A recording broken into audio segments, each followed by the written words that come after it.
नमस्कार मंडळी, welcome to प्रतीक्षास vlogs and रेसिपीजमध्ये.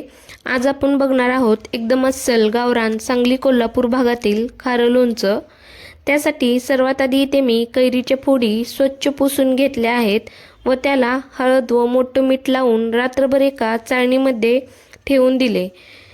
त्याच्याखाली एक मोठं भांडं ठेवले, जेणेकरून त्या लोणच्याच्या फोडीतील एक्स्ट्रा पाणी खाली निघून जाईल व दुसऱ्या दिवशी ह्या पोळी तुम्ही उन्हात किंवा फॅनखाली 2 ते 3 तासासाठी कोरड्या करून घ्यायच्या आहेत.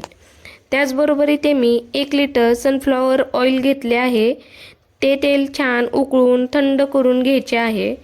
कैरीच्या फोडी छान व्यवस्थित सुकल्या आहेत. या 4 किलो कैरीच्या फोडी आहेत.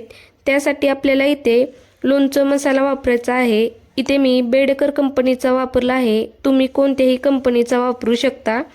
त्याचबरोबर 200 ग्रॅम लसूण, अर्धा वाटी हळद, 1 लिटर तेल थंड करून घेतलेले आहे. तसेच 150 ग्रॅम कारळे, 150 ग्रॅम मोहरी, 100 ग्रॅम मेथी दाणा हे सर्व मंद आचेवर भाजून थंड करून जाडसर मिक्सरला बारीक करून घ्यायचे आहे. त्याचबरोबर 1 किलो मोठं मीठ घेतलं आहे. तर चला मग आपण लोणचं बनवायला सुरुवात करूयात.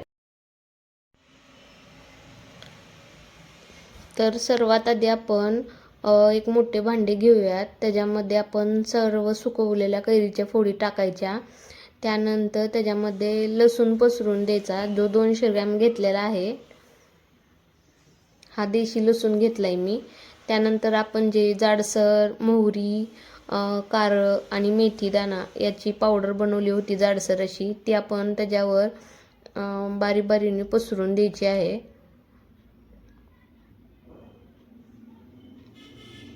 पावडर सगळीकडे पसरली पाहिजे कारळाची ती. तुम्ही बघू शकता.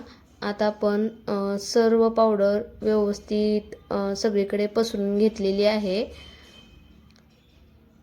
आता आपण यामध्ये अर्धा वाटी हळद टाकणार आहोत. हळद जास्त टाकायची, त्यामुळे आपलं लोणचं अजिबात नासणार नाही किंवा बुरशी वगैरे येणार नाही लोणच्याला. आता आपण त्यामध्ये इथं मी 200 ग्रॅम बेडेकर मसाला घेतला होता, तो आपण त्याच्यावर पसरून द्यायचा आहे. तुम्ही कोणत्याही प्रकारचा वापरू शकता मसाला. त्यानंतर इथं मी 1 किलो मीठ वापरलं होतं. ती मी रात्री आदल्या दिवशीच अर्धा किलो मीठ वापरलं होतं. मीठ आणि हळद लावून ठेवलं होतं रात्रभर लोणच्याला. आता इथं मी अर्धा किलो मीठ वापरणार आहे मोठं. हे पण टाकून आपण व्यवस्थित छान पसरून घ्यायचं आहे व मिक्स करून घ्यायचं आहे,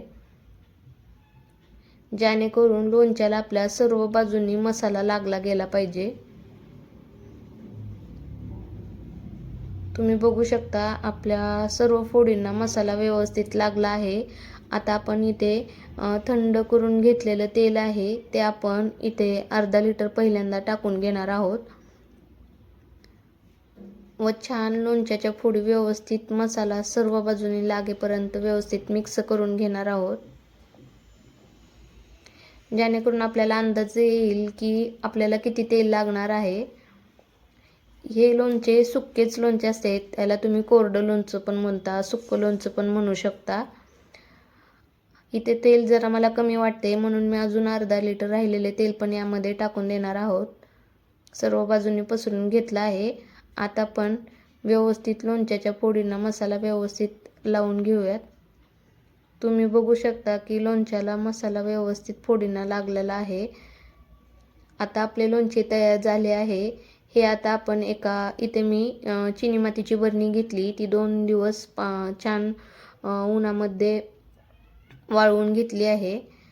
आता याच्या खाली बेसला आपण मोठं मीठ टाकणार आहोत आणि यामध्ये थोडे थोडे करून आपलं सर्व लोणचं भरून घेणार आहोत.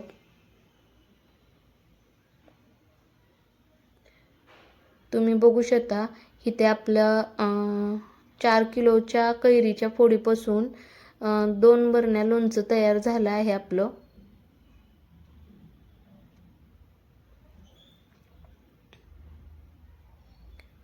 याला आता आपण झाकण लावून ठेवूयात व्यवस्थित पॅक करून. दुसऱ्या दिवशी आंघोळ झाल्यानंतर 2 ते 3 वेळेस लोणचं आपल्याला हलवून घ्यायचं आहे. तुम्ही बघू शकता अशा प्रकारे आपलं लोणचं तयार झालं आहे. तुम्हाला कसं वाटलं ते सांगा. त्याचबरोबर लाईक करा, शेअर करा आणि कमेंट करायला विसरू नका. थँक्यू.